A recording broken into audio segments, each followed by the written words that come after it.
ইয়াউমুল জায়েজা, প্রতিদান দিবস, যেটাকে বাংলায় বলি।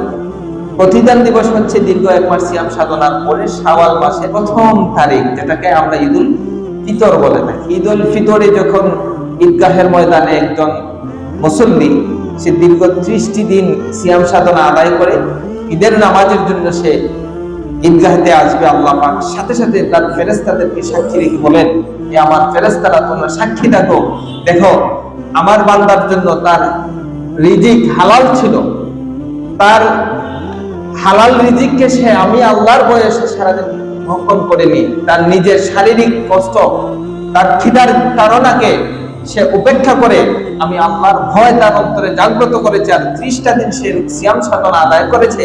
আজ এই পুরস্কার দিবসের দিন, ইয়াউমুল জায়েজার দিন আমার বান্দাকে তুমি ফিরিয়ে দিও না। হে ফেরেশতা, তোমরা সাক্ষী থাকো, আমি আল্লাহ ওয়াদা দিয়েছি, ইদা ওয়াদা ওয়াফা, আমি আমার প্রত্যেকটা বান্দাকে ঈদ নামাজে আসার সাথে সাথে মা তাকাদ্দামা মিন যামবিহি ওয়া মা তাআখার, তার জীবনের শুরু থেকে এই পর্যন্ত যত গুনাহ আছে সব মাফ করে দিয়েছি।